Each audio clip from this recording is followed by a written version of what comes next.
Hello साथियों, मेरा नाम है सूरज कुमार और आप देख रहे हैं मेरा यूट्यूब चैनल मैथ्स अंकल में आपका बहुत बहुत स्वागत है। आइए आज हम करेंगे 4.2 का पहला प्रश्न तो हमने कर लिया था, मैंने वीडियो डाल दिया है। अभी साथियों थोड़ा लाइव स्ट्रीम की समस्याएं आ रही है मोबाइल में कुछ, तो मैं सुधारने का लगातार प्रयास कर रहा हूँ। आप बस बने रहिए। और आज 4.2 का दूसरा प्रश्न, जो प्रश्न उदाहरण एक यानी कि उदाहरण एक में दी हुई समस्याओं को हल करना था वो हमने कर लिया है पिछले वीडियो में, वो यहाँ से कर लेना आप 4.2। अब आइए अब तीसरा प्रश्न 4.2।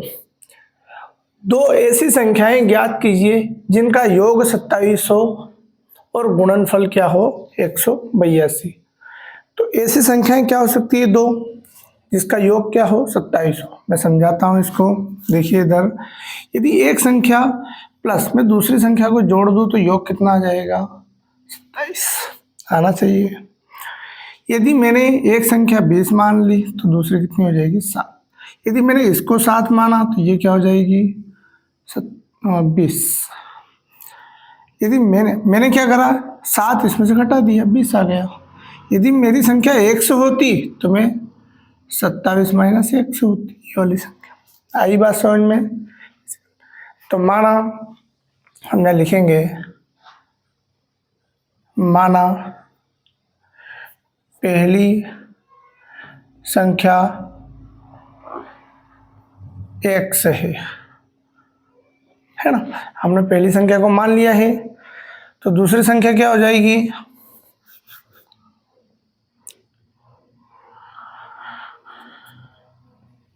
दूसरी संख्या 27 माइनस x होगी। आई बात समझ में? दूसरी संख्या क्या हो जाएगी 27 माइनस x हो जाएगी। और गुणनफल 182 हो तो प्रश्नानुसार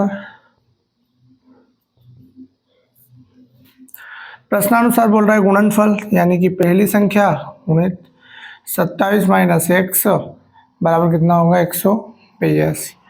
तो x का गुणा कर दो तो ये 27x माइनस x का वर्ग बराबर 182। इसको इधर ले आओ तो 27x माइनस x का वर्ग माइनस 182 बराबर 0।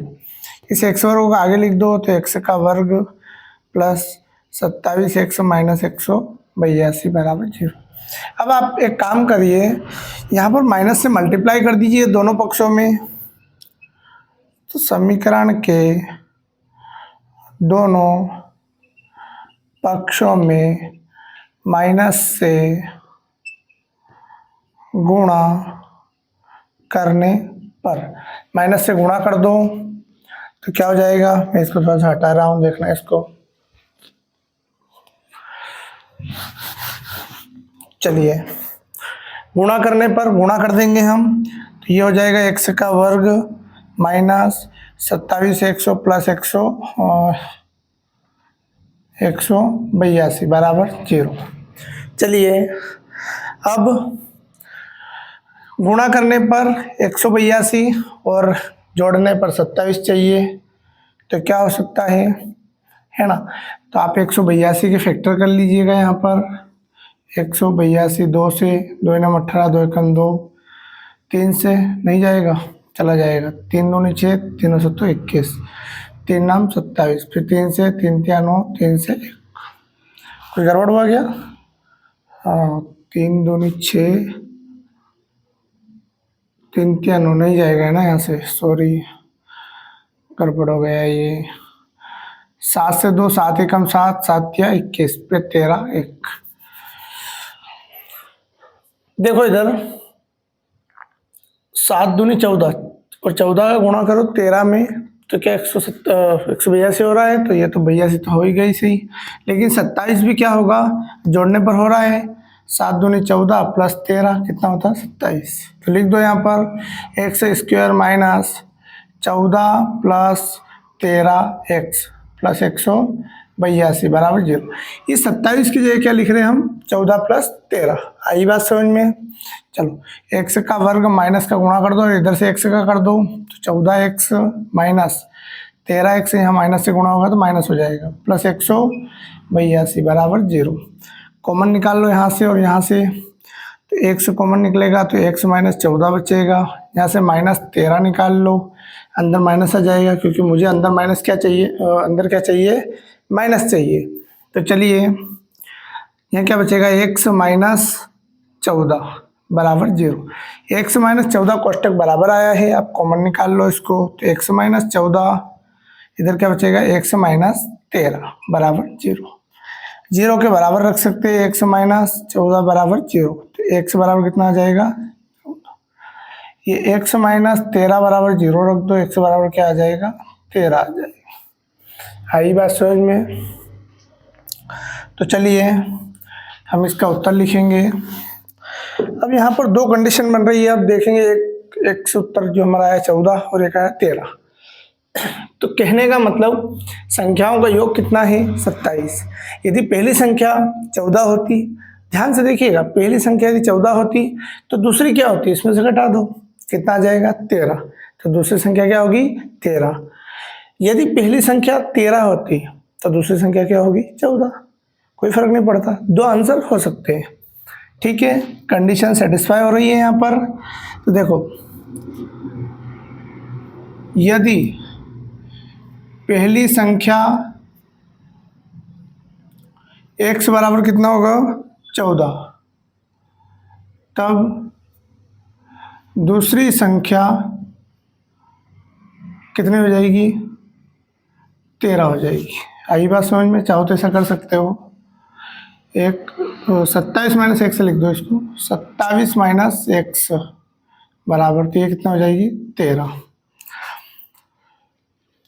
यहाँ x बराबर क्या लिख देते हैं हम, 14 पर, और x बराबर 13 पर।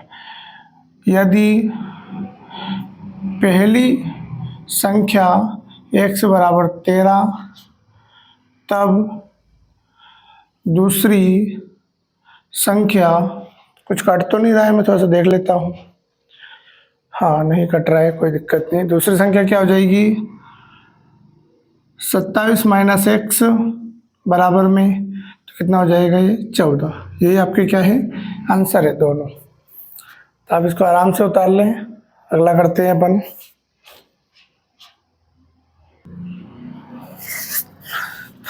चलिए अगला प्रश्न करते हैं, बड़ा प्यारा प्रश्न है ये जो दो स्टार्टिंग वाले सवाल है ये इंपॉर्टेंट है। इसके अलावा जो पहला प्रश्न है, इसके तो आप पांचों प्रश्न कर लेना, इसके बाद ये दो प्रश्न कर लेना, इसके बाद ये नहीं भी करोगे तो कोई दिक्कत नहीं होगी।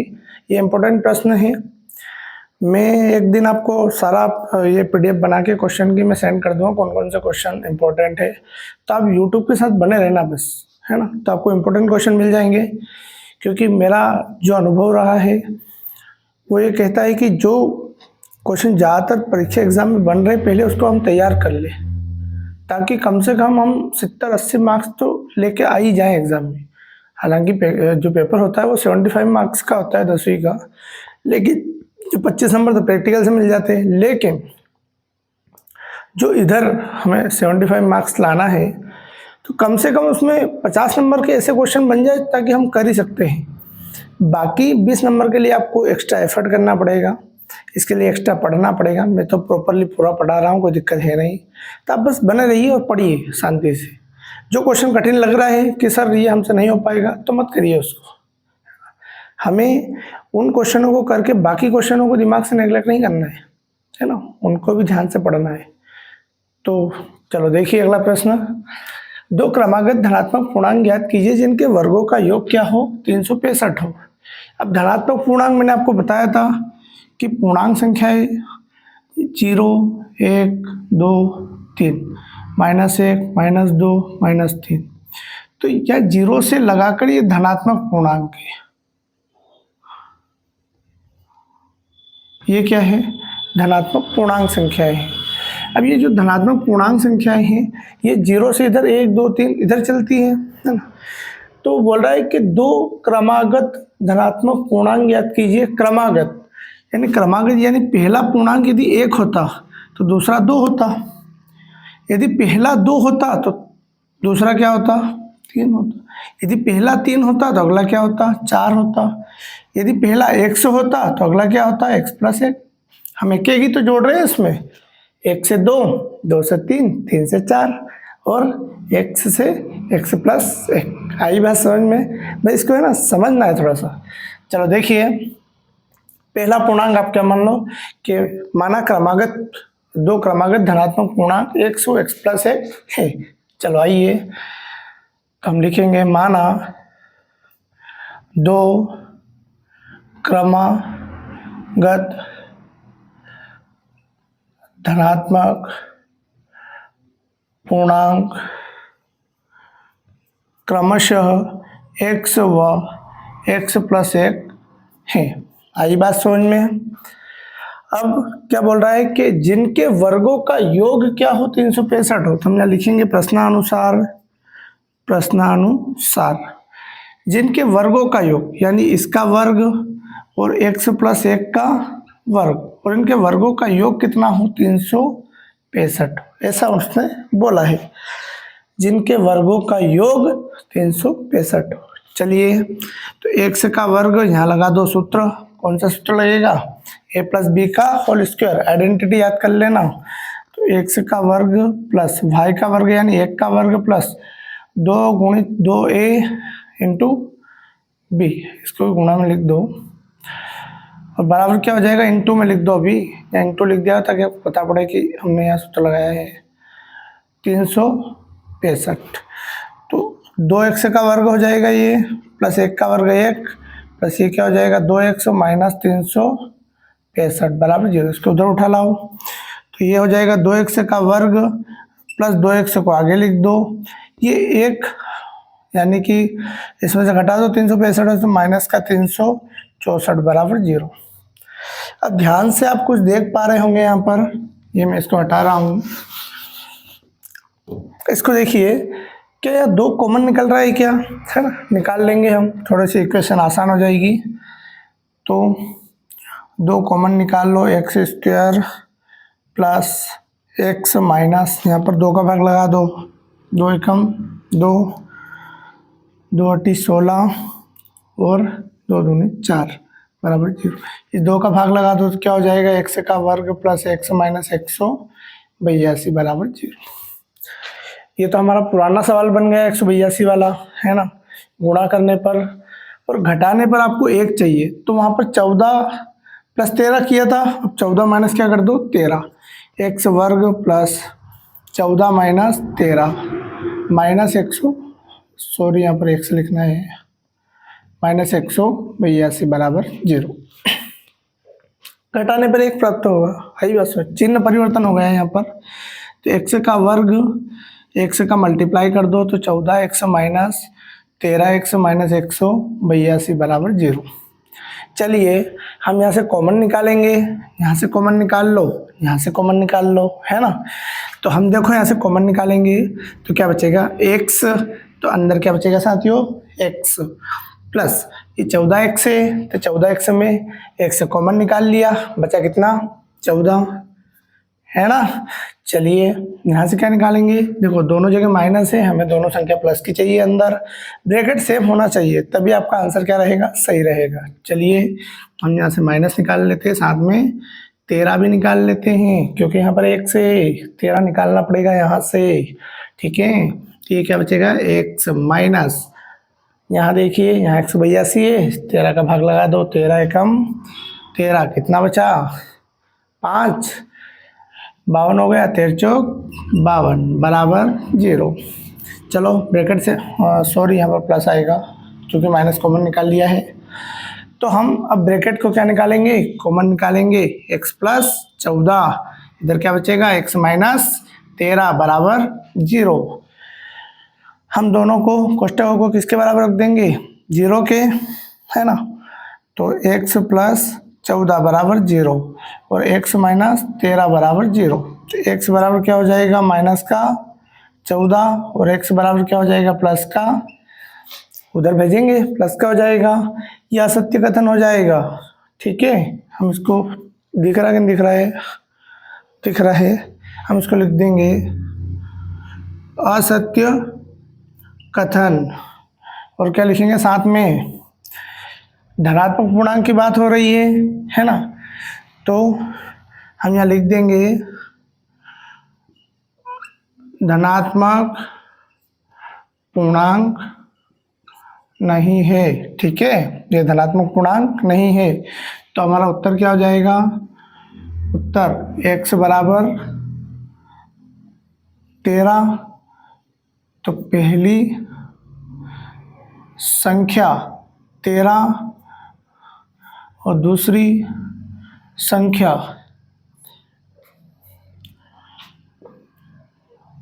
कितना हो जाएगा? 14।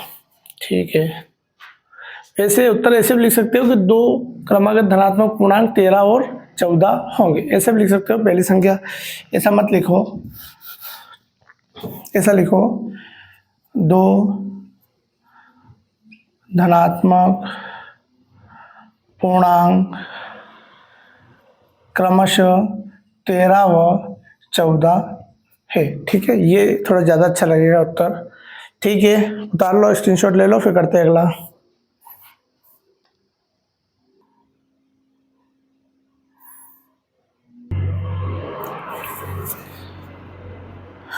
चलिए अगला प्रश्न करते हैं। प्रश्न क्रमांक 5वां है ये, है ना? चलो करते हैं। हमें इसमें दिया है कि एक समकोण त्रिभुज की ऊंचाई इसके आधार से 7 सेंटीमीटर कम है यदि कर्ण 13 सेंटीमीटर का हो तो अन्य दो भुजाएं। पहले तो समकोण त्रिभुज की बातें हो रही है, तो सबसे पहले हम समकोण त्रिभुज बना लेते हैं यहाँ पर, है ना, ताकि आपको थोड़ा समझ में आने लग जाए, है ना। ये समकोण त्रिभुज है, हमको भुजाओं से कोई मतलब नहीं है, अभी हमको समझना है ये वाला कोण क्या है, 90 डिग्री। समकोण त्रिभुज है तो ऑब्वियसली एक कोण क्या होगा, 90 डिग्री होगा, है ना, पाइथागोरस के स्टेटमेंट से। तो एक समकोण त्रिभुज की ऊंचाई इसके आधार से 7 सेंटीमीटर कम है, यानी इसकी जो ऊंचाई है ये 7 सेंटीमीटर क्या है, आधार से कम है। यानी ऊंचाई में से मैं आधार में से यदि मैं 7 सेंटीमीटर घटा दूं तो इसकी ऊंचाई आ जाएगी। अब मुझे आधार नहीं मालूम, लेकिन कर्ण दिया है उन्होंने 13, कर्ण क्या दिया हुआ है, 13 सेंटीमीटर। अब मुझे ये नहीं मालूम है तो मैं इसको x मान लूँगा, और x मानने के बाद ऊंचाई क्या हो जाएगी, इससे 7 सेंटीमीटर कम है तो आधार से कितनी कम है, 7 सेंटीमीटर कम। ये क्या आ जाएगी इसकी ऊंचाई। तो हम लिखेंगे माना समकोण त्रिभुज का आधार x सेंटीमीटर है, हमने इसको मान लिया है। तब ऊंचाई क्या हो जाएगी, x - 7 सेंटीमीटर होगी। कर्ण 13 सेंटीमीटर दिया है ना, इसको ऐसा लिख लेना है। चलिए अब थोड़ा चित्र नीचे इस कर्ण को यहाँ पर लिखना, ठीक है। अब नीचे हम इसका सॉल्यूशन स्टार्ट करते हैं। अब अन्य दो भुजाएं आपको ज्ञात करना है, तो हमें सबसे पहले पाइथागोरस प्रमेय याद होना चाहिए। पाइथागोरस प्रमेय क्या कहती है कि समकोण त्रिभुज की सबसे बड़ी भुजा का वर्ग अन्य दो भुजाओं के वर्गों के योग के बराबर होता है। तो हम यहाँ लिखते हैं, हम जानते हैं पाइथागोरस प्रमेय से, पाइथागोरस प्रमेय से हम क्या जानते हैं,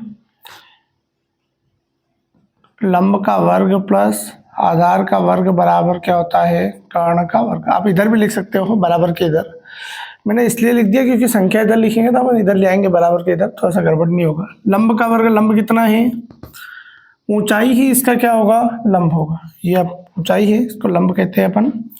तो x - 7 का वर्ग प्लस आधार कितना है यहाँ पर x, तो x का वर्ग बराबर कर्ण का वर्ग कितना हो जाएगा, 13, है ना। तो देखो यहाँ पर सूत्र लगा दो, x का वर्ग माइनस 7 का वर्ग प्लस होगा ये -2 गुणित x गुणित 7, है ना। ये सूत्र लगा दिया हमने, इंटू लगा दो यहाँ पर, 2 इंटू प्लस एक्स का वर्ग बराबर 169।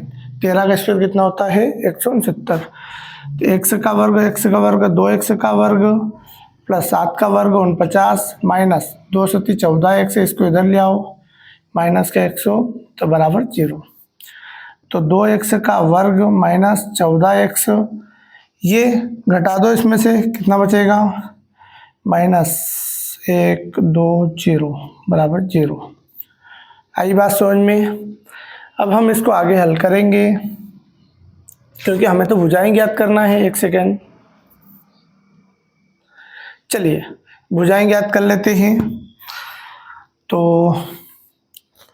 2 का भाग लगा दो इस समीकरण में, तो क्या हो जाएगा 2 कॉमन निकाल लो, एक्स वर्ग माइनस 7x माइनस 60 बराबर 0।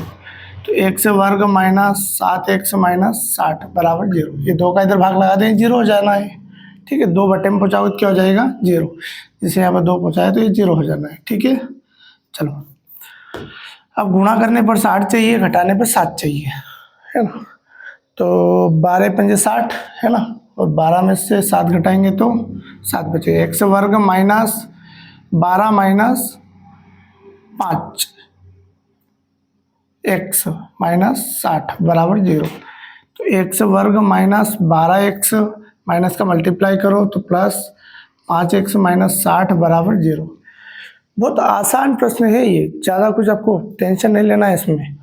देखिए इधर एक्स कॉमन निकाल लो, एक्स माइनस कितना बचेगा 12, है ना। यहाँ पर निकालो, यहाँ क्या निकालो 5, अंदर क्या बचेगा एक्स माइनस 12 बराबर 0।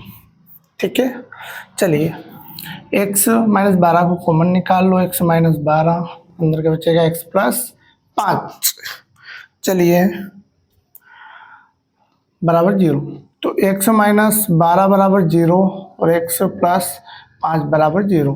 तो x बराबर कितना हो जाएगा 12 और x बराबर क्या हो जाएगा माइनस का 5। अब x बराबर 5 तो हमारा उत्तर हो नहीं सकता, क्योंकि लंबाई हम लिखेंगे यहाँ पर, लंबाई ऋणात्मक नहीं होती। असत्य कथन दिख रहा है आप लोगों को। लंबाई ऋणात्मक नहीं होती, ये असत्य क्या हो जाएगा कथन। ठीक है, और हमारा उत्तर क्या हो जाएगा x बराबर 12। तो हम क्या लिखेंगे, हमें क्या ज्ञात करना है, अन्य 2 भुजाएं। तो मैं उत्तर यहाँ लिख रहा हूँ, उत्तर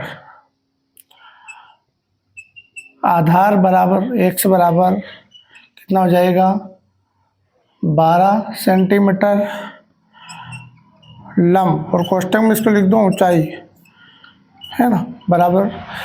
तो ये क्या हो जाएगा x माइनस 7 थी ये, तब x में से यानी x कितना है 12 में से 7 घटा दो, कितना आ जाएगा 5 सेंटीमीटर। ठीक है, तो यही हमारे क्या है 2 आंसर है, यानी इसका आधार कितना है 12 और ऊंचाई कितनी है 5 सेंटीमीटर, यही आपका आंसर है। चलिए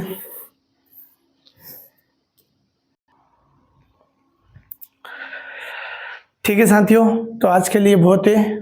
4.2 का छठा जो प्रश्न है वो बचेगा, उस साथ में हम एग्जाम्पल का एक वीडियो ले लेंगे, है ना। तो आप जब तक बने रहिए, लाइक कीजिए, सब्सक्राइब कीजिए, है। सब्सक्राइब करेंगे तो ज़्यादा से ज़्यादा आपको नोटिफिकेशन मिलेगा, वीडियो मिलेंगे, है ना। तो हमारा भी आप मोटिवेशन बढ़ाइए और हम भी आपका मोटिवेशन बढ़ाते रहेंगे। ठीक है साथियों, देखते रहिए। जय हिंद।